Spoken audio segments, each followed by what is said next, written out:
Muy buenos días, hermanos. Abran sus Biblias, por favor, en Apocalipsis capítulo 13, versículos 5 y 6. Estamos en un capítulo que no es nada fácil de explicar, de entender. Estamos en un capítulo que describe sistemas que son bastante complejos y la mayoría de personas han intentado identificar estos sistemas o estas bestias que se describen con personas que a lo largo de la historia han fungido, tanto en la historia bíblica como en la historia posterior a la Biblia, en la historia contemporánea. Nosotros hemos procurado desmarcarnos de ese pensamiento y hemos procurado decir que estos símbolos o ejemplos o estas representaciones a través de las bestias tienen que ver con sistemas que a lo largo de la historia han permanecido y que no se pueden tipificar en un hombre o en un momento histórico, sino que a lo largo de la historia han estado presentes. ¿Sí? Hemos procurado usar eso teniendo textos bíblicos y ayudándonos en la comprensión.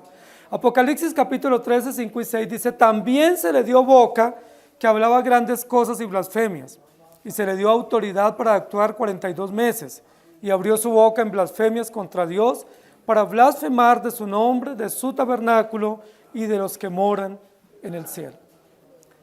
Estamos ante la descripción clara, real y contundente de un sistema o de una bestia que es descrita en el capítulo 13 como una bestia blasfema o como una bestia que habla blasfemias. Lo dijimos en el versículo primero del capítulo 13, su nombre es blasfemia. Luego lo dijimos en el versículo 2 a través de la descripción de su boca, que es como la boca de un león, es decir, un felino, un feroz que tiene una voz o una boca o un chillido estruendoso y blasfemo terrorífico. Y luego en el versículo 3 y 4 volvimos a ver que ese sistema dragónico y ese sistema bestial pues es adorado, y en su acto de adoración que recibe y que él promueve y que él presume también recibir es una adoración blasfema. Luego los versículos 5 y 6 vuelve y nos habla de la blasfemia. Nos dice que habla grandes blasfemias, que tiene una boca y que la abre pues para aterrorizar con blasfemias, y nos dice de quién y cómo blasfema. Es decir, estamos ante una bestia blasfema. No nos vamos a confundir, es una bestia blasfema. Nosotros ya dijimos que la blasfemia es una palabra ofensiva, injuriosa, una palabra turbulenta, una palabra calumniosa, escarniosa sobre Dios o sobre su voluntad o su palabra o su autoridad o contra su majestad. Eso es la blasfemia. Ustedes saben, queridos hermanos, que a lo largo de la historia de la humanidad la blasfemia ha sido condenada. Dios condena la blasfemia en Levítico como parte de su ley, y la pena para la blasfemia era la muerte por lapidación. Dios estableció que quien blasfeme contra él o quien blasfeme contra su autoridad o contra su ley o su voluntad debe morir lapidado. Eso lo estableció Dios. Es decir, hay leyes contra la blasfemia. Y a lo largo de los tiempos en la historia las naciones han tenido leyes contra la blasfemia. Pero es interesante que después de la Revolución Francesa, es decir, después donde se adquirieron muchas libertades, libertad de prensa, libertad de opinión, libertad de religión en muchos países del mundo, comenzaron los países o los gobiernos a quitar las leyes contra la blasfemia. Es decir, en lugar de mantenerse, se quitaron, porque ahora lo que reina es la libertad de expresión, la libertad de opinión, la libertad de culto, la libertad de opinión y de comunicación. Y eso es interesante que nosotros lo notemos. A tal punto que hoy en día existe el día de la blasfemia. Así como hoy es el día del Padre, dicen muchos, existe también el día de la blasfemia. Ayer fue el día del medio ambiente. ¿Ustedes saben cuándo es el día de la blasfemia? No lo van a celebrar, ¿no? El 30 de septiembre. A nivel mundial se celebra el día de la blasfemia. ¿Qué se hace ese día? Ese día se censura todo lo que tiene que ver con la fe, se denigra de todo lo que tiene que ver con la religión, se denigra de todo lo absoluto, se hace una crítica, un examen, se hace una revolución en contra de las creencias religiosas y creencias de fe y creencias absolutas. El Día de la Blasfemia fue establecido en el 2009 por instituciones no gubernamentales en Estados Unidos que dijeron, pues si hay un día para la libertad, si hay un día para la vida, si hay un día para el hombre, para la mujer, para el niño, para la madre, pues ¿por qué no debe haber un día para la blasfemia? Donde se cuestione la fe, donde se cuestione la religión y donde se ponga en un examen minucioso aquellos que creen y promueven verdades absolutas, especialmente verdades santas y verdades eternas. ¿Cómo les parece? Lo que queremos decir es, Dios estableció una ley y una pena capital contra aquellos que blasfemen contra su nombre. A lo largo de la historia de la humanidad, los gobiernos mantuvieron esas leyes en sus decálogos o en sus normativas, diciendo quien se levante a blasfemar contra las cosas santas, pues debe ser penalizado, debe recibir una justa pena o castigo. Pero a partir de 1800 en adelante, muchos países comenzaron a quitar sus penas, al punto tal hoy que se permite libremente la blasfemia en muchos países y en muchos lugares y se celebra la blasfemia. No sé si algunos de ustedes vieron, tristemente esta semana se aprobó el aborto en una de las naciones suramericanas, vecinas nuestras. Y mientras se aprobaba ese acto en el Parlamento, fuera del Parlamento habían dos grupos, un grupo de sacerdotes, de religiosas, de monjas, de cristianos, orando, otros haciendo sus oraciones rituales de acuerdo a su religión, los sacerdotes, las monjas, pero al lado de ellos estaban otro grupo de activistas. Y ese grupo de activistas en contra de esas verdades de fe, de esos principios morales, de esos principios religiosos, estaban haciendo parodias. Y sus parodias eran en contra de la vida, en contra del nacimiento. Y una de las parodias que estaban haciendo era representando a la Virgen María y esos activistas practicando un aborto. Es decir, practicando un aborto de Jesucristo. En su parodia, en la calle, publicitado por los medios de comunicación. ¿Qué era lo que estaban diciendo estos activistas? Jesucristo no debiera haber nacido, debiera haber sido abortado, ¿sí? Debiera quitársele la vida porque la gran amenaza moral, la gran amenaza para sus libertades, para su expresión libre, es Jesucristo. Es decir, Jesucristo es piedra de tropiezo, como dice la Escritura, ¿cierto? Es roca que hace caer y debiera no existir. ¿Cómo se llama eso? Blasfemia. Eso se llama blasfemia. Eso no es un acto de libertad, no es una demanda de derechos, no es una demanda de igualdad, no es una tendencia simplemente para llamar la atención en las redes. Eso se llama una blasfemia. ¿Por qué es una blasfemia? Porque ellos están levantando de manera activa contra las cosas sagradas y contra los principios absolutos. No solamente se conforman con su perversión, que ya la tienen, sino que ellos se levantan hostilmente, sarcásticamente, injuriosamente contra las verdades eternas del Evangelio y contra el dador de la vida. Nosotros estamos aquí ante una descripción que el libro de Apocalipsis hace de una bestia blasfema. Hemos dicho que esa bestia blasfema no es ni Nerón, ni Tito, ni Vespasiano, ni el Papa, ni un emperador, ni un gobernante X. Estamos diciendo que esa bestia blasfema es un sistema, ¿sí? Es un sistema político, un sistema de gobierno, un sistema institucional que legitima la muerte, que legitima las leyes en contra de Dios y las manifestaciones en contra de los principios, los objetos y las instituciones religiosas. Eso es serio, hermanos queridos. Lo que nos describe aquí Apocalipsis es muy serio. No estamos diciendo que la iglesia y el evangelio está en contra del gobierno. Eso no puede ser. Dios instituyó el gobierno. Recuerden que la política es el arte de gobernar y Dios gobierna. Nosotros no estamos en contra del gobierno, no estamos en contra de las instituciones establecidas por Dios, no estamos en contra de que haya un sistema judicial, que haya un sistema de gobierno, no estamos en contra. La iglesia respalda los sistemas de gobierno que Dios ha establecido a través de reyes, de gobernadores, de fuerza pública o pie de fuerza. La iglesia respalda eso porque es la forma como Dios gobierna. La iglesia participa también. ¿De qué estamos en contra? De que esos sistemas políticos se desvíen y tomen acciones en contra de los principios morales, éticos y religiosos y de las instituciones que Dios estableció. Por eso estamos denunciando lo que Apocalipsis denuncia, no el sistema político en sí, sino que esos sistemas políticos se hayan desviado y ahora en su desvarío estén aprobando lo que Dios desaprueba y vayan en contra de Dios. Entonces estamos hoy ante una gran bestia blasfema que viene desde Génesis capítulo 3.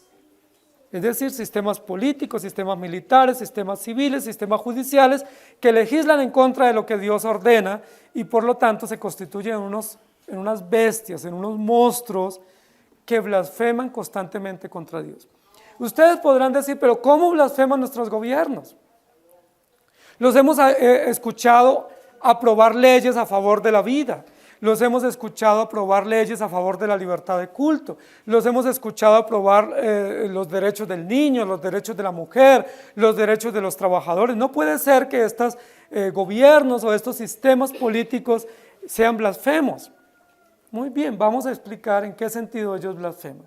Hay tres formas, como el texto nos va a plantear, que estos sistemas políticos o estos imperios o estas bestias que nos gobiernan blasfeman contra Dios. Hay tres maneras como ellos blasfeman. También se le dio boca para que hablara grandes cosas y blasfemias. La Biblia dice legítimamente que fue Dios quien puso a estos gobernantes en su puesto de gobierno. No los puso el dragón, no les dio autoridad al dragón porque el dragón no puede dar autoridad. Quien les dio autoridad fue Dios. Quien los puso en su lugar de gobierno fue Dios. Dios quita reyes, pone reyes, Dios pone gobernadores, principados, autoridades, reyes en los puestos de las naciones y eso lo hace Dios. ¿Y quién les dio boca para hablar? Dios. ¿Quién les dio autoridad para ejercer? Dios. ¿Quién les dio el privilegio de llegar al poder? Dios. Muy bien. Pero esa autoridad, ese poder y ese trono que Dios les dio y esa boca que les dio para hablar, ellos lo han usado para ir en contra de aquel que los puso en ese lugar de gobierno. Y ahí comienza la blasfemia. La blasfemia comienza no en que ellos hablen, porque ellos tienen que hablar y todos nosotros hablamos. Y Dios nos dio boca para que hablemos y manifestemos las maravillas de Dios. ¿Dónde comienza la blasfemia? La blasfemia, en que cuando ellos hablan lo que no es de sí mismos. Entonces el primer aspecto de blasfemia que nos va a plantear el texto, que encarnan estos sistemas políticos y militares y judiciales que nos gobiernan y que nos han gobernado a lo largo de la historia, es lo que ellos dicen de sí mismos. No está mal que ellos hablen, ellos deben hablar, usted y yo hablamos. Lo malo es cuando hablamos mal de nosotros mismos. Es decir, cuando nos promovemos y nos atribuimos títulos, privilegios, dones, honores y ostentamos cosas que no nos corresponden y que no tenemos ni somos. Ese es un aspecto de blasfemia. ¿Cómo estos emperadores o estos gobernadores se han hecho cada vez más grandes y se han puesto en el poder? Porque ellos dicen cosas de sí mismos que no son. Y no hoy. Lo han dicho todos los gobernadores a lo largo de la historia. La mayoría de los emperadores se hacían llamar a sí mismos señores. Ese es un título que los emperadores griegos y romanos se atribuían a sí mismos, y cuando los súbditos o el pueblo pasaba, ¿qué tenía que hacer frente a esos emperadores? Arrodillarse, inclinarse y decirle: usted es mi señor. Así tenían que decirle a los emperadores: usted es mi señor, Curios o Quirios, que es un título exclusivo para nuestro Dios, para el Señor del universo. Los emperadores se lo atribuían a sí mismos y exigían a los militares o a los esclavos o al pueblo que tenía que hacerle reverencia, hincarse entre ellos y decirle: usted es mi Señor. ¿Eso no es blasfemia? Claro que sí, porque solo hay un Señor. Esos emperadores también exigían que se les llamaran poderosos. Y algunos de ellos decían: yo soy el Todopoderoso. Y ese es un atributo exclusivo de nuestro Dios. Algunos de esos emperadores se hacían llamar su majestad. ¿Y la majestad es exclusiva? Es un atributo, es una perfección exclusiva de nuestro Dios. Esos emperadores se hacían llamar así grandes, ¿sí? El grande. ¿Se acuerdan? En la época de Jesús había un gobernador que se llamaba el Grande, o le decían así, Herodes el Grande, ¿sí? O el Máximo, o el Excelso. En la época de Babilonia los emperadores se llamaban excelentes, o excelsos, o excelentísimos, y ese es un atributo de nuestro Dios. Entonces, ¿cómo blasfeman estos emperadores? Tomando títulos, tomando nombres, tomando atributos y promocionándose a sí mismos como si ellos fueran o encarnaran esos atributos cuando realmente no lo son. Y de esa manera blasfeman contra Dios porque se atribuyen títulos, poder que le corresponde a Dios y le roban el poder que le corresponde a nuestro Dios. Hoy en día esos títulos que le corresponden a Dios no solamente los tienen los emperadores o los gobernantes, sino que también se le atribuyen hasta los equipos de fútbol. Y yo no estoy en contra de los equipos de fútbol, no debemos estar en contra, pero cuando ese equipo de fútbol tiene un título que es el Todopoderoso, o el Poderosísimo, ese es un título exclusivo de nuestro Dios, no podemos usar ese título. No estoy diciendo que ese equipo sea malvado y que no hay que ser seguidores o hinchas de ese equipo, sino que ese título que él ostenta o con el cual se promueve o se da a conocer no le corresponde a él, es un título exclusivo de nuestro Dios. Y así sucesivamente. Los títulos que los emperadores han usado han sido títulos que han mostrado aspectos del carácter de nuestro Dios, y de esa manera ellos blasfeman contra Dios porque ellos los reciben. Yo quisiera recordar que en la época de los apóstoles y también de los profetas, algunos ángeles se aparecieron y les dieron mensajes, estos profetas o apóstoles se postraron ante los ángeles. ¿Y recuerdan qué dijeron los ángeles? ¿O estos mensajeros de Dios? No te postres ante nosotros. ¿Sí? Nosotros somos simplemente mensajeros, nosotros somos enviados solamente, pero no se postre ante nosotros porque no tenemos ni autoridad, ni tenemos ningún título o atributo que merezca reconocimiento. Nosotros somos seguidores de Dios, adora solamente a Dios. ¿Qué debería ser un rey, un emperador o un gobernante que recibe un título que no le corresponda? Si él realmente teme a Dios y respeta lo que él es y entiende lo que él es y quién lo puso, él no debiera recibir esos títulos. Él no debiera aceptar ese título porque él debiera decir: esa nominación no me corresponde, le corresponde a Dios. Pero los reyes y los emperadores se sienten muy importantes, haciendo que la gente desfile al lado de ellos, les hagan actos protocolarios, se inclinen entre ellos, los ovacionen, tengan multitudes a su alrededor. De eso es novedoso para ellos. Nosotros hemos visto algunas ceremonias, por ejemplo, de posesión de reyes en otros países o de gobernantes, y hay unos grandes actos protocolarios rindiendo honores, pero ¿a quién honran? Sus ejércitos, los militares, los que van, las comitivas, ¿a quién honran? ¿A Dios o al gobernante? En los actos de posesión de un gobernante no se honra a Dios. Uno no escucha que haya una oración o una mención donde digan: este gobernante Dios lo puso y él va a gobernar bajo el temor de Dios. Nunca escuchamos en esos actos protocolarios que se diga: mire, este es un gobierno que Dios puso y él se somete por entero a las disposiciones de Dios. Todo lo contrario, es honrado como si fuera un Mesías, como si fuera un Redentor, como si fuera un Salvador, como si él fuera la esperanza para una nación, cuando la única esperanza se llama Jesucristo.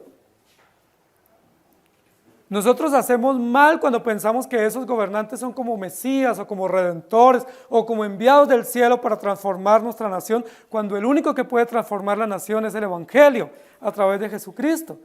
Esos son gobernantes que Dios pone y hay que respetarlos, hay que honrarlos, hay que someternos a las autoridades, pero nunca darles atributos o reconocimientos o títulos que no le corresponden. Porque generalmente, aunque esos son gobiernos que Dios permite, muchos de ellos, si no todos, cuando abren su boca hablan blasfemias contra Dios, contra la iglesia y hablan blasfemias de sí mismos. ¿Qué dicen de sí mismos? Yo les voy a solucionar. Yo soy el que voy a cambiar esta nación. Yo soy el que voy a darles esperanza a estos o a aquellos. Y nosotros sabemos que ahí ellos están atribuyendo funciones que no les corresponden y hablando blasfemias de sí mismos y haciendo que la gente los reconozca cuando ellos no son dignos de ser reconocidos, sino que ellos son instrumentos en las manos de Dios. Salmo 74, 19 dice, no entregues a las fieras el alma de tu tórtola y no olvides para siempre la congregación de tus afligidos. Y luego en Isaías 51, 9 y 10 dice, despierta, despierta, vístete de poder, oh brazo de Jehová. Despiértate como en el tiempo antiguo, en los siglos pasados.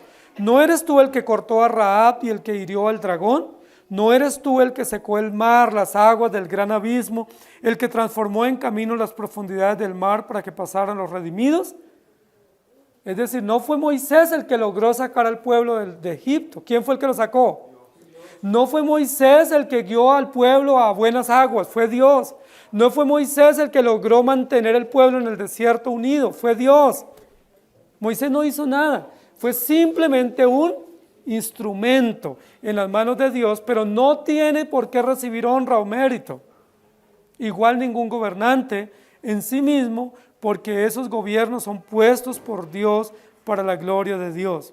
Jeremías 51, 34 dice, me devoró, me desmenuzó Nabucodonosor, rey de Babilonia, y me dejó como vaso vacío. Me tragó como dragón, llenó su vientre de mis delicadezas y me echó fuera. En el momento en que Juan, el apóstol, está escribiendo el libro de Apocalipsis, está recibiendo la visión, en esa época los emperadores romanos exigían a los creyentes que les rindieran reverencia y que se inclinaran ante ellos, se hincaran a su paso y que dijeran, usted es mi Señor. Y muchos creyentes rehusaron hacer eso. Y esos creyentes que se rehusaron a inclinarse ante el emperador y emitir esa sentencia, usted es mi Señor, fueron muertos, fueron perseguidos, fueron torturados. La pregunta es, ¿usted qué hubiera hecho o qué hace ante esos sistemas políticos o gobernantes hoy que demandan que nosotros les rindamos también pleitesía? Podemos inclinarnos ante ellos y decir, usted es mi Señor, usted es la esperanza para mi nación, usted es la esperanza el que va a salvar nuestra nación. No podemos hacerlo porque sabemos que ese sería ya un acto de blasfemia. Sabemos que debe haber un gobernante y que ese gobernante va a tener algunas acciones y que esas acciones también redundarán en bien o en daño para una nación, pero no podemos rendir culto a nuestros gobernantes, porque el único objeto de culto es nuestro Dios. Ni siquiera a nuestros líderes cristianos, pastores, ancianos, maestros, podemos rendirles culto, porque eso es un acto de blasfemia, porque solo debemos adorar a nuestro Dios. Esta bestia blasfema, primero blasfema de sí misma en cuanto a lo que ella cree de sí misma, en cuanto a los títulos o a las menciones que ella recibe de sí misma, allí en lo que cree está blasfemando, porque está atribuyéndose títulos o atributos o aspectos o funciones que le corresponden exclusivamente al Señor. En segundo lugar, esta bestia blasfema en cuanto a lo que dice de Dios. El texto que nosotros estamos estudiando dice, también se le dio boca que hablaba grandes blasfemias y se le dio autoridad para actuar 42 meses y abrió su boca en blasfemias contra Dios. El objeto directo de la blasfemia de esta bestia, inspirada bajo el dragón o bajo el mal del dragón, es hablar blasfemias contra Dios. ¿Qué es una blasfemia? una injuria, es una calumnia, es algo que se dice en contra para negar algo o para esconder algo o para contradecir algo. Esta bestia blasfema dice que abre su boca en blasfemias contra Dios, no a favor de Dios, sino contra Dios. Y aquí nos damos cuenta que uno de los objetivos directos del dragón, por supuesto, y el sistema bestial de gobernantes que se rinden al mal del dragón es ir en contra de Dios. En contra de Dios. ¿Cómo van en contra de Dios? Hablando mal de Dios, ¿sí? Nosotros muchas veces nos confundimos porque pensamos que la mayoría de los sistemas de gobierno están a favor de Dios. Y uno se confunde porque uno dice, no, pero es que él dice que cree en Dios. O uno dice, no, es que él dice que él va a respetar las instituciones o cosas parecidas. Entonces nosotros nos confundimos. Pero básicamente, ¿cómo estos sistemas políticos blasfeman contra Dios? Pues lo hacen no tanto de forma directa, algunos son un poco más osados y lo hacen de forma directa, pero muchos no lo hacen de forma directa, lo hacen a través de las legislaciones, es decir, a través de las normas que aprueban, porque cuando aprueban normas en contra de Dios, pues están manifestando abiertamente que ellos legislan en contra de la voluntad perfecta de Dios. Desde Génesis 3, hermanos queridos, eso no es hoy, es desde Génesis 3, esta bestia o este dragón o este reptil llena de argumentos al hombre y a la mujer caído para que piense que Dios no existe y para que vaya en contra de Dios. ¿Con que Dios os ha dicho? Esa es la base del argumento, esa es la base de la negación, es la base blasfema contra Dios. ¿Con que Dios os ha dicho? Es decir, pone en tela de juicio la existencia de Dios, la voluntad de Dios y las normas de Dios. Dios no ha dicho, examínelo bien, eso no fue lo que Él quiso decir. Lo que Él dijo fue otra cosa. Aunque la letra diga eso, eso no fue. ¿Sí me hago entender? Con que Dios ha dicho, examínelo un poco más despacio y dése cuenta que Él no dijo eso. Por ejemplo, no matarás. Ah, no, pero Dios no dijo eso. Dios lo que dijo es que hay que cuidar la vida y que Él está a favor de la vida, pero en algunas causas hay salvedades, hay excepciones, ¿sí? Estamos en una sociedad peligrosa, hay otros riesgos, hay otras amenazas y podemos legislar sin violar la ley de Dios, pero usando las excepciones que los gobiernos hoy, o la humanidad o la sociedad hoy presume que existen frente a la ley de Dios. Esta bestia blasfema va en contra de Dios. ¿Cómo lo sabemos? Porque legisla en contra de la norma de Dios, en contra del diseño de Dios, en contra de las instituciones de Dios, en contra de los principios que Dios ha establecido. Esta bestia abre su boca con argumentos, con rugidos tenebrosos que van en contra de Dios. Es muy común hoy en día que no se hable de Cristo, sino que se hable de Dios. ¿Pero cuál Dios? Hoy no se habla de una vida cristiana, sino de una vida espiritual. Entonces todo el mundo es espiritual hoy, ¿sí? Entonces usted, yo no soy cristiano, pero yo soy muy espiritual.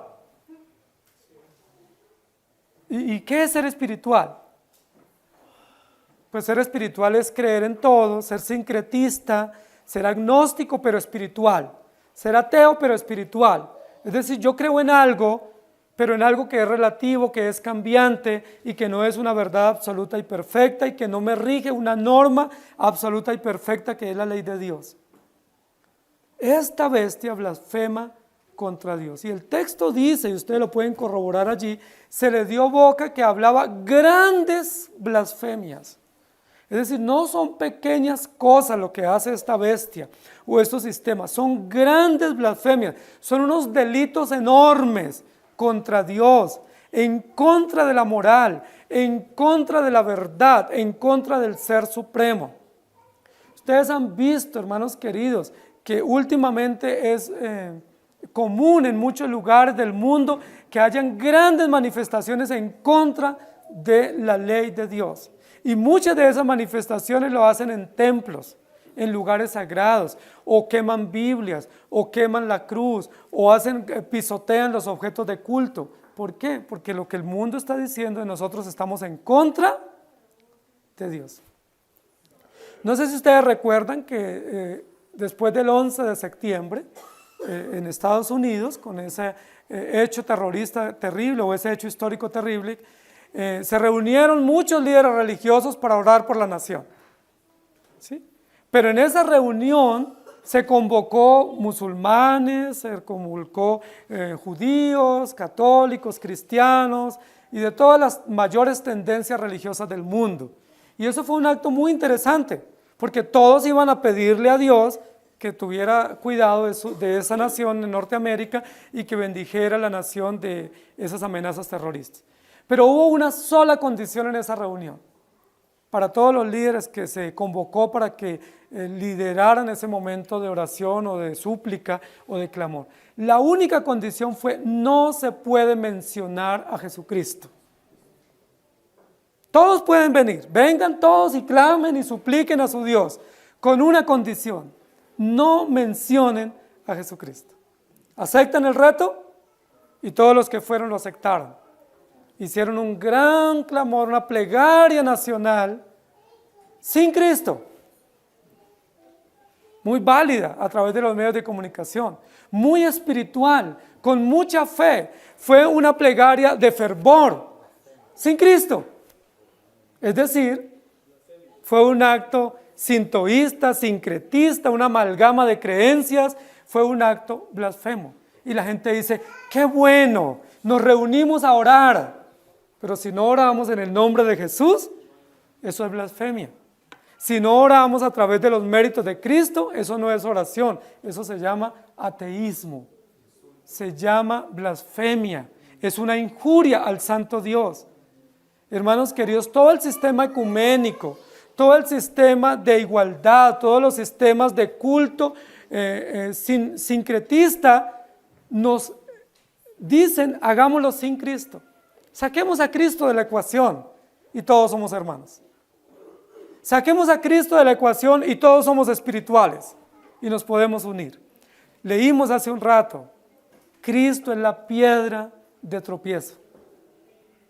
Cristo es la piedra que hace caer los imperios, los sistemas y los gobiernos, porque aunque ellos dicen que son espirituales y que son creyentes, ellos no creen en Cristo, como dice la Escritura, y por eso blasfeman, porque ellos niegan al autor de la vida. Y es fácil saberlo: a lo largo de la historia se negó a Jesucristo como el Hijo de Dios. Cuando Él vino lo quisieron matar, ¿recuerdan? ¿Quién quiso matarlo? Pues un sistema político, un gobernador político fue el que promovió el sistema de muerte para Jesús cuando recién estaba nacido. En Egipto también, ¿quién fue el que promulgó un edicto para matar a los varones? Otro emperador, ¿sí? Otro gobernante político, civil, militar, judicial, y a lo largo de la historia así ha sido. Los grandes imperios se han levantado en contra de Cristo. ¿Quién fue el que mandó a crucificar a Jesús? ¿Quiénes fueron los que firmaron el edicto? Imperios, emperadores, gobernadores, judíos, romanos, griegos, militares, todos confabulados, todos lavándose las manos y cumpliendo un edicto blasfemo en contra del autor de la vida. Y cuando Pedro y Juan en la plaza pública, al lado del Capitolio, le decían a esos gobernantes: ustedes mataron al autor de la vida, les ordenaron que no lo hicieran o si no los lapidaban. ¿Por qué? Porque los imperios, los sistemas son blasfemos. Ustedes saben que ya aquí en nuestra nación se sacó a Cristo del sistema judicial y a Dios y la fe. Ya no se puede usar ninguna mención de fe en un juzgado o en un alegato, en un juicio. Es prohibido. Se puede sacar cualquier otro tipo de argumento, aún lo más absurdo como argumento, como alegato, pero no se puede mencionar un asunto de fe o de objeción o de conciencia, porque inmediatamente ese argumento se cae, ¿Por qué? Porque una cosa es la fe y otra cosa es la justicia, nos dicen. Una cosa es la iglesia, otra cosa es el Estado. Una cosa son ustedes allá en sus cuatro paredes y otra cosa es lo que el gobierno dice. ¿Eso cómo se llama, hermanos? Blasfemia. Porque si sacamos a Cristo de la educación, si lo sacamos del gobierno, si lo sacamos de la familia, si lo sacamos de la economía, nos quedamos sin esperanza. ¿Quién fue el que ordenó que la tierra produzca? ¿Quién fue el que estableció leyes para la tierra? ¿Quién fue el que estableció principios y leyes para la familia, para la economía, para la vida, para los gobiernos? ¿No es Dios? ¿Cómo sacarlo de la ecuación? ¿Cómo sacarlo del gobierno si Él es el que establece todos los principios y el que da vida y el que hace salir el sol y el que hace que hayan cosechas?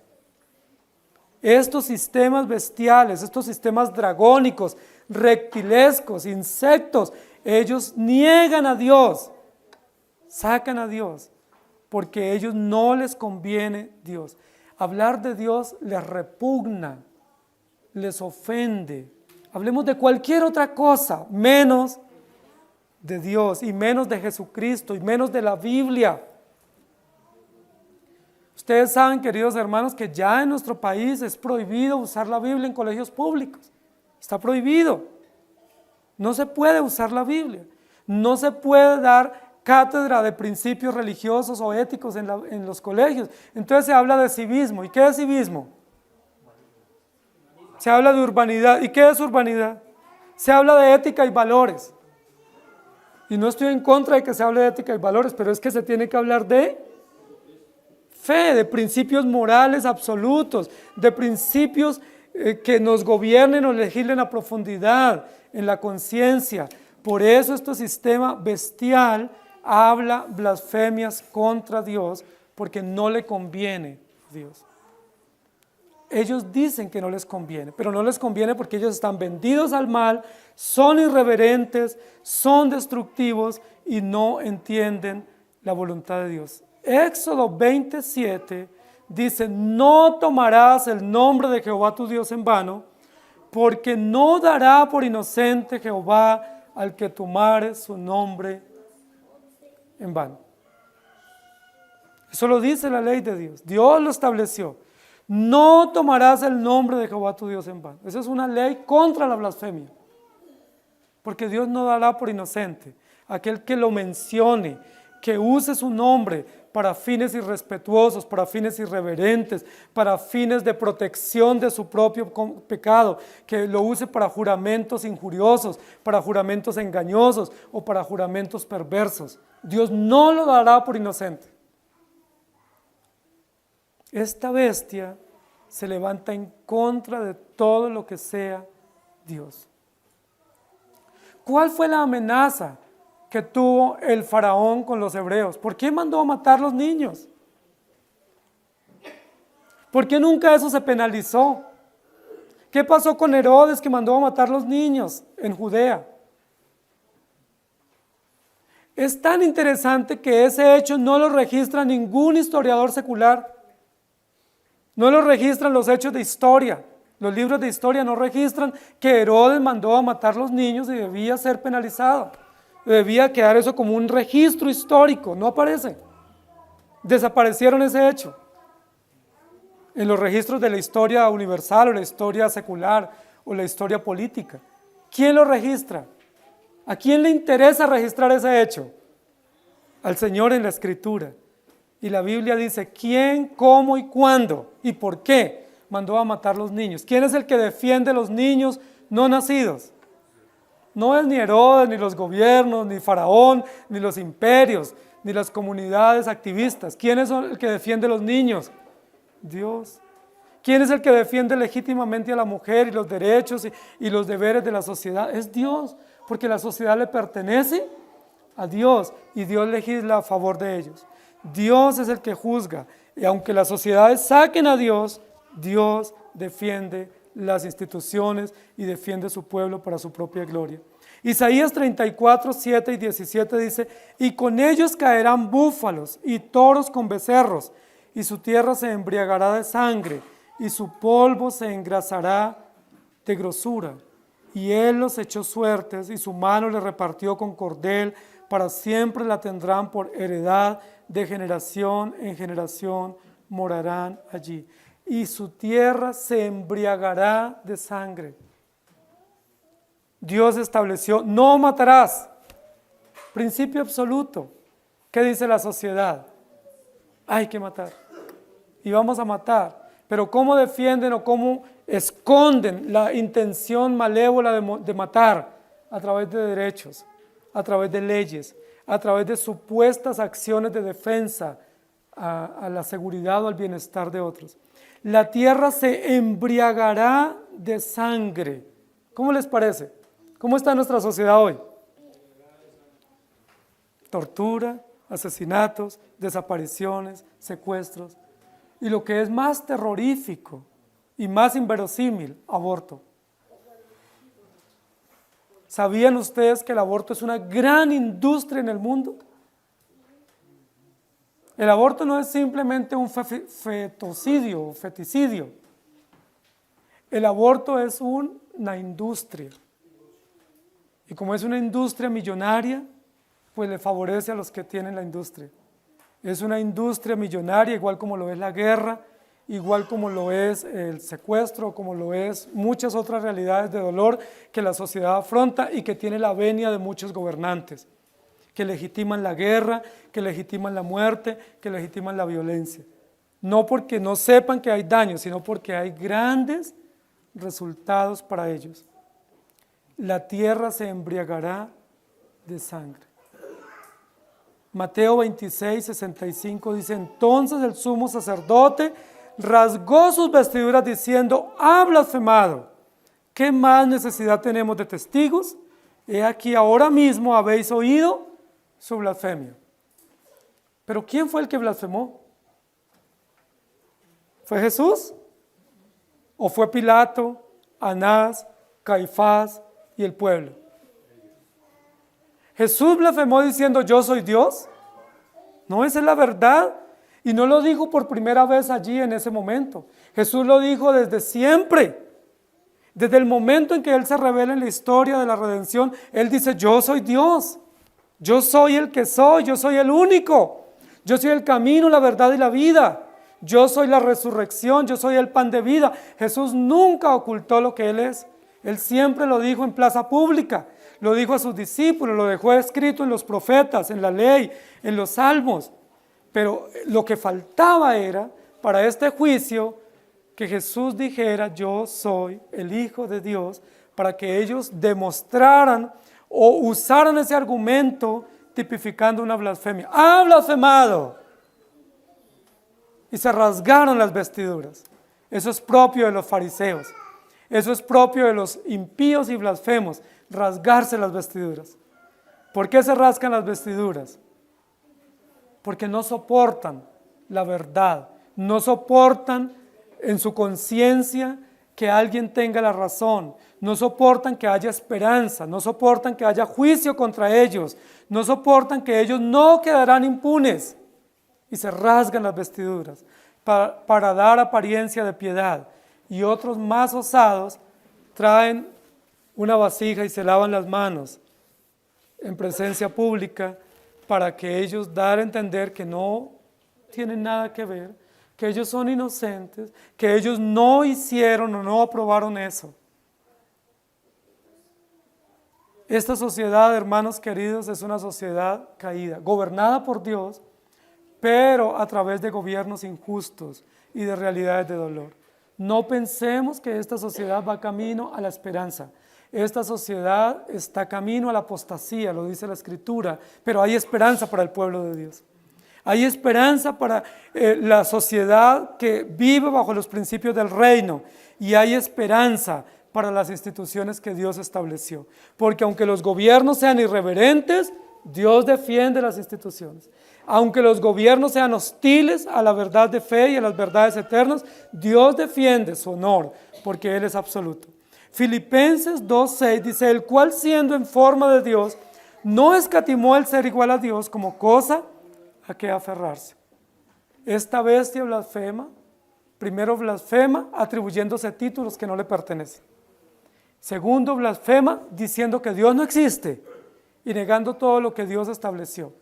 Y tercero, blasfema de manera institucionalizada, sistemática, contra las instituciones, especialmente la iglesia, contra los creyentes y contra los símbolos de culto o símbolos de adoración. El texto continúa diciendo, abrió su boca en blasfemias. Imagínense acá un león, ¿sí? Un felino feroz que ruge tras la presa. Abrió su boca en blasfemias contra Dios para blasfemar de su nombre, de su tabernáculo y de los que moran en el cielo. Es decir, ¿no le parece poco atribuirse títulos que no le corresponden y blasfema de esa manera?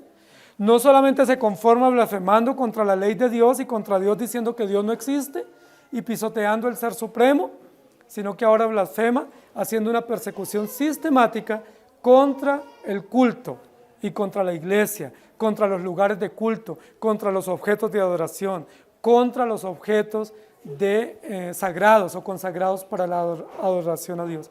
¿No es esto vergonzoso? Este es el colmo de la blasfemia.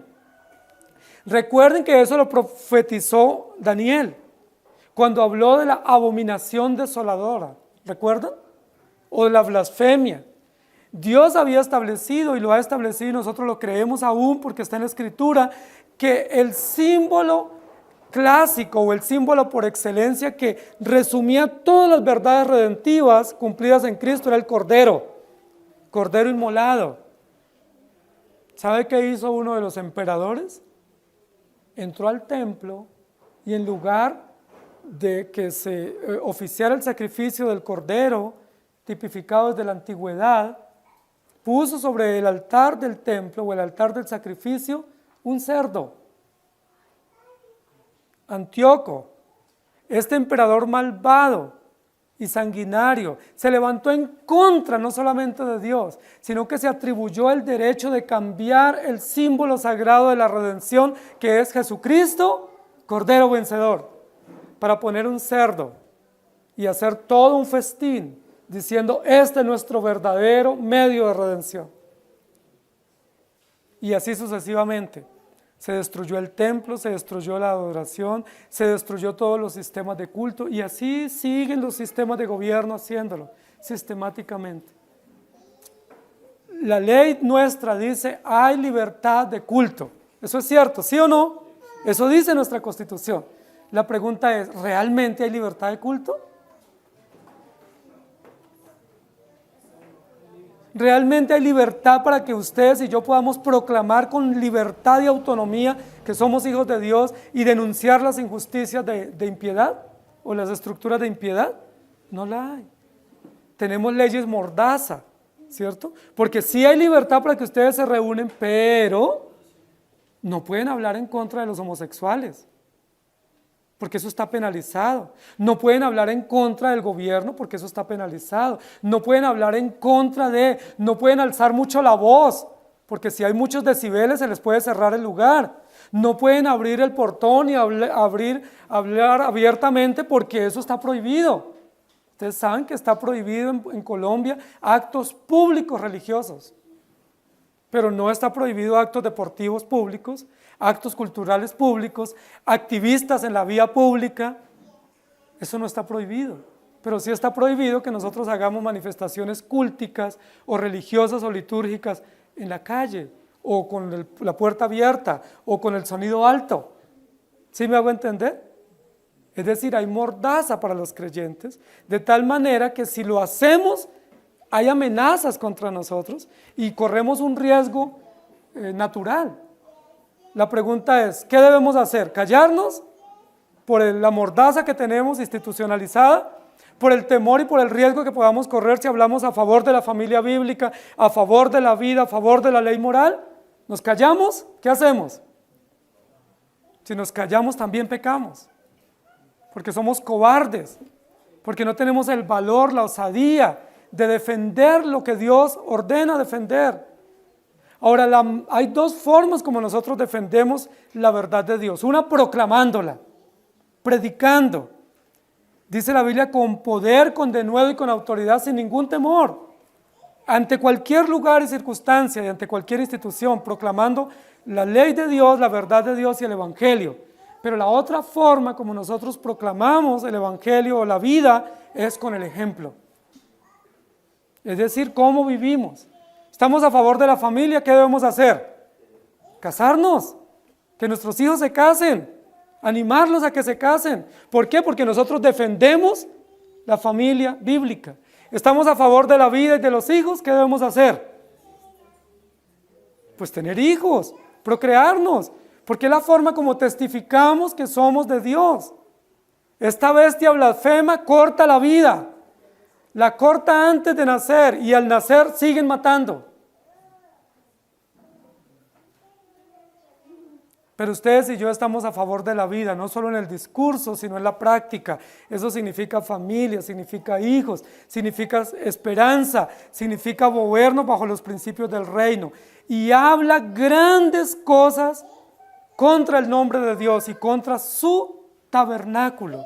El tabernáculo era el lugar de culto hebreo, era la iglesia, era el santuario, era el lugar de adoración. ¿Recuerdan qué hacían todos los enemigos de Israel con el arca del pacto?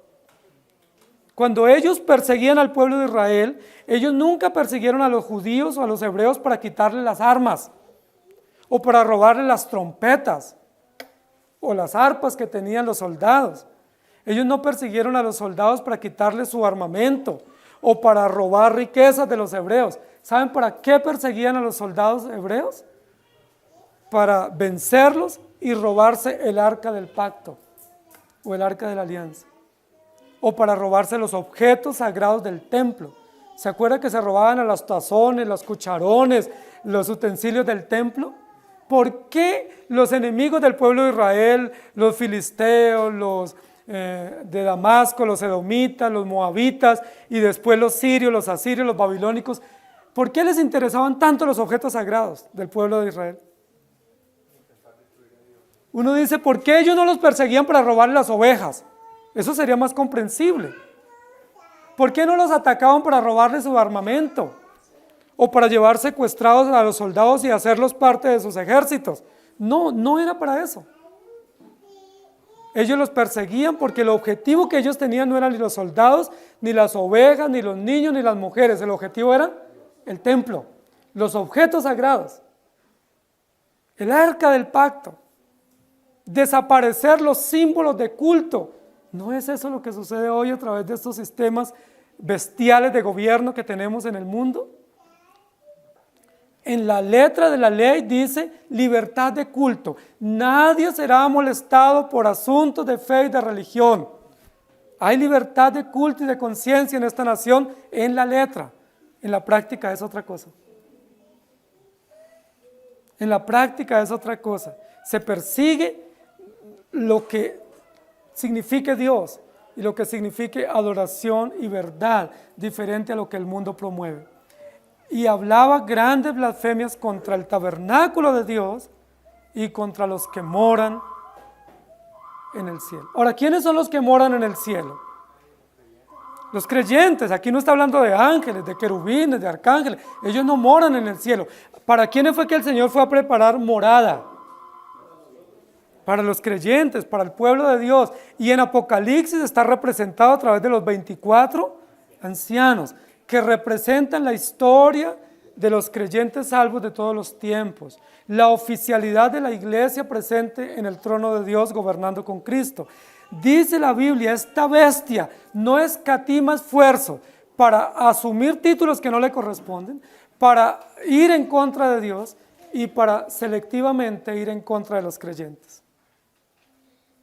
Los matan, los torturan, los persiguen. ¿No sucedió en la época de Moisés? ¿En la época de Elías no sucedió lo mismo? ¿En la época de Daniel también? ¿De Esther?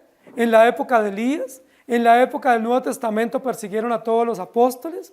Todos tuvieron que huir porque fueron dispersos por las decisiones imperiales, decisiones de gobernadores militares. ¿Qué ha sucedido a lo largo de la historia? Los 3 primeros siglos la iglesia perseguida de forma sangrienta. Y después del 3er y 4er siglo, la iglesia perseguida a través de ideologías y a través de alianzas políticas. Hoy en día la iglesia ya no está perseguida como en el 1er, 2er y 3er siglo. ¿Cómo la iglesia está perseguida? A través de alianzas. coaliciones, alianzas, beneficios, donde se baja la iglesia, se reduce el umbral y la iglesia de manera muchas veces ingenua o muchas veces interesada, cae en esa trampa de pensar que los gobiernos, uno u otro, le es favorable, cuando, querida iglesia, los gobiernos no son favorables a la iglesia. Los gobiernos son hostiles en contra del pueblo de Dios, porque ellos siempre blasfeman. Aquí lo dice: estas bestias se levantan en contra del tabernáculo y de los que moran en el cielo, de los creyentes. Y lo hemos mencionado una y otra vez, y la Biblia lo ratifica, y es una estadística veraz, que lo que ha hecho subir la sangre hasta el freno de los caballos no son los feminicidios, ni es la muerte de los activistas LGTBI, sino la muerte de los creyentes. Y la Biblia dice que cuando la muerte de los creyentes aumenta, el mundo impío se embriaga con la sangre de los mártires, es decir, hace fiesta, porque dice: lo logramos. ¿No es eso lo que están celebrando esta semana en Argentina? ¡Lo logramos! ¿Qué lograron? Aprobar una ley que implica matar, asesinar a indefensos, a inocentes. ¿Y cómo lo logran? Bajo la bandera de los derechos humanos, bajo la bandera de la Comisión Interamericana, bajo la bandera azul de la ONU. Triste eso, hermanos queridos. Pero eso nos recuerda lo que la Biblia dice. Estos sistemas dominantes, estos sistemas políticos, militares, van en contra de Dios, blasfeman contra Dios, blasfeman de sí mismos contra Dios y blasfeman persiguiendo a los creyentes. Si esto que nosotros decimos llega a un poco con más alcance, nos comienzan a perseguir como iglesia. Si esto que estamos diciendo acá y que queda grabado y que se sube a la internet tiene un alcance ante entidades que puedan comenzar a generar odio contra nosotros, lo van a hacer. ¿Por qué? Porque el mundo no soporta que hayan personas que defiendan la verdad y que sean consistentes en la defensa de la fe, la verdad, la vida y las instituciones que Dios ha defendido. Pero no podemos ir inferiores al desafío. Tenemos un gran desafío en este momento, y el desafío es proclamar el Evangelio y denunciar las estructuras de impiedad. ¿Quiénes las encarnan? El hombre pecador en su corazón, pero representado a través de líderes bestiales, a través de líderes dragónicos que se arrastran como serpientes y que su humareda es como la de un abismo que intoxica y que emborracha y que mata a centenares de personas. Hermanos queridos, esta es una bestia blasfema, pero la esperanza es que Dios nos da victoria. ¿Qué más nos da como esperanza ese texto? ¿Quién fue el que le dio boca a este dragón, a esta bestia? Dios. Eso es esperanzador. Es decir, el que le dio la boca, le va a callar la boca también. El que le dio la boca y le permite hablar, también lo juzgará por lo que diga. El que le dio autoridad también le pedirá cuentas por lo que hizo mientras estuvo en autoridad. ¿Me hago entender? No se llenen de desesperanza. Hay esperanza para la iglesia, hay esperanza para los creyentes. Aquel que lo puso en el trono también lo bajará del trono. ¿Sí? Y aquel que lo deja que hable grandes perversiones, lo va a callar ante la justicia de Dios, ante el poder eterno y soberano de Dios. No se llenen de tristeza y de desilusión, porque esta bestia blasfema solo tiene poder para actuar 42 meses. Es decir, un periodo, es limitado, es corto, es determinado, es temporal el accionar malévolo de este dragón. Pero aquel que actúa eternamente y que nos dio una ley eterna y principios y normas eternas, permanece para siempre. Algunos dicen, y un filósofo ateo dijo: Dios ha muerto, celebremos, Dios ha muerto. Eso dice el ateísmo, eso dice el humanismo hoy disfrazado con otras tendencias laicistas, humanistas, naturalistas, pero igual ateos. Ellos dicen: Dios ha muerto, Dios no existe. Pero nosotros creemos que Dios existe porque la Biblia lo dice y porque tiene a bestias hablando en el poder.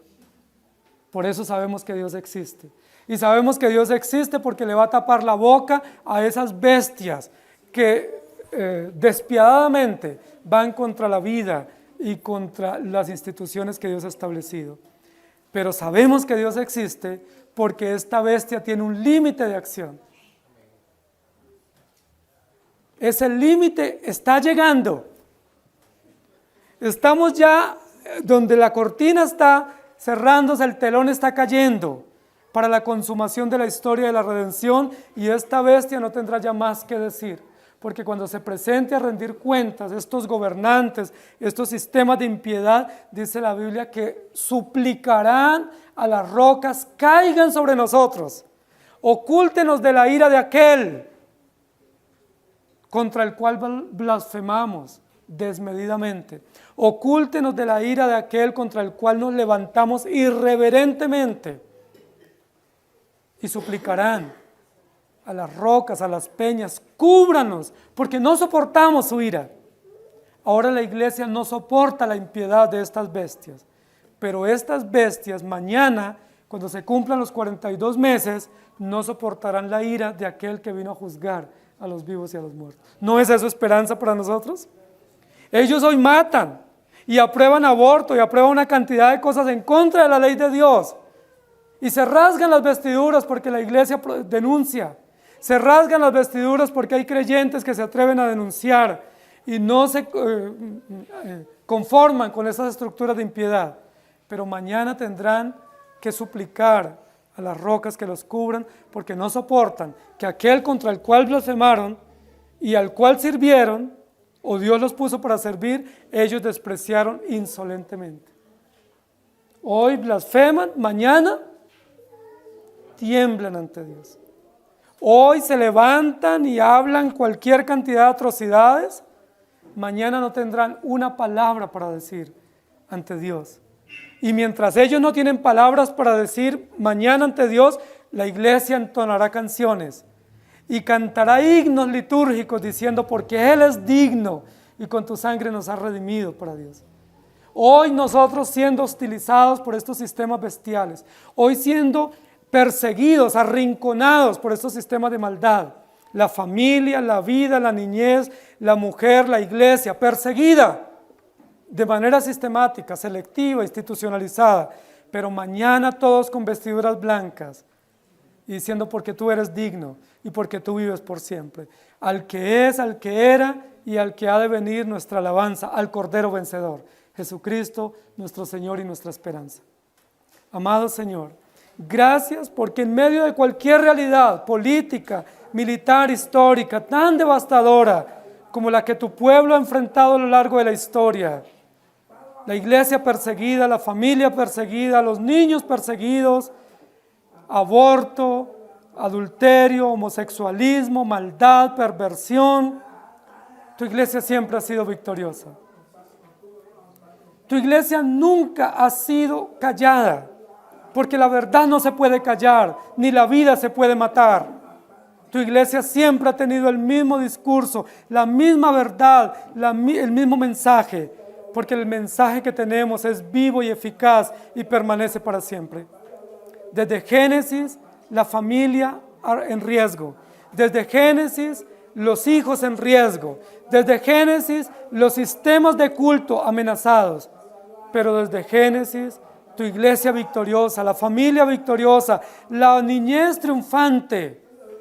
Qué esperanzador para nosotros. Nuestros hijos tienen esperanza no por sistemas políticos, sino por Cristo Jesús.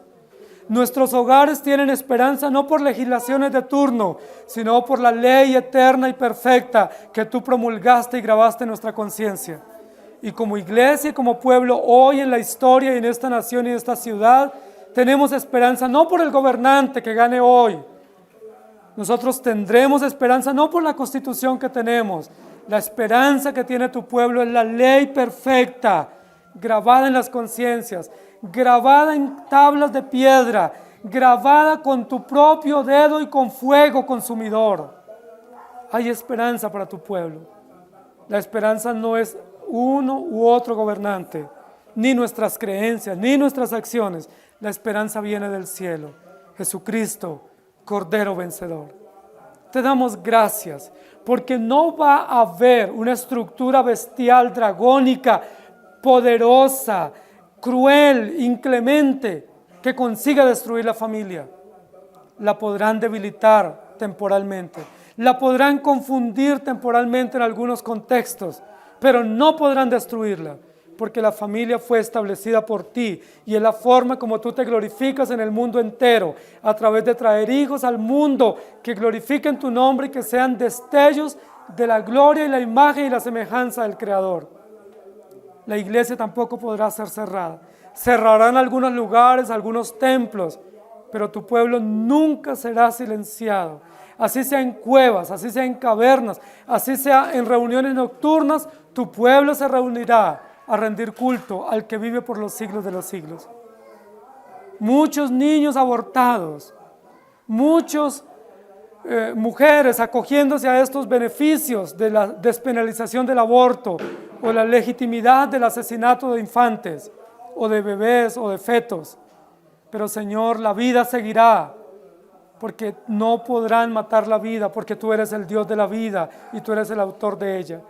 Te damos gracias, porque aunque hay sentimientos encontrados de indignación, de ofuscación, de rabia contra gobiernos impíos que legislan en contra de la ley tuya, tenemos una gran esperanza y un gran gozo en nuestro corazón, que tú defiendes tu pueblo y tu pueblo es victorioso, más que vencedor. Te damos gracias, Señor, y te rogamos que perdone nuestros pecados, porque nosotros efectivamente estamos pecando como familias cristianas y como iglesia cristiana. Nuestro pecado no es el del gobierno, ellos tienen su pecado y tendrán que responder, pero como creyentes estamos pecando, porque no estamos dignificando lo que tú dignificas, ni defendiendo lo que tú defiendes, ni proclamando lo que tú proclamas, ni valorando lo que tú valoras. Ese es nuestro pecado, que somos tibios, que somos pasivos, que somos pusilánimes frente al deber, frente al desafío. Nos indignamos ante temas como el aborto, pero no cumplimos nuestra función como padres, como instructores, como privilegiados de la vida. Parecieran que nuestros vientres fueran estériles e inertes frente a la proclama de la vida y frente a la proclama del pacto. Por eso te pedimos que nos perdones y que nos ayudes y que levante entre nosotros una generación de creyentes, no solamente que se indignen ante las atrocidades del mundo, sino que se arrepientan de sus pecados y vivan el Evangelio para tu gloria. Te lo pedimos en el nombre de Jesús. Amén. Amén. Señor les bendiga, hermanos.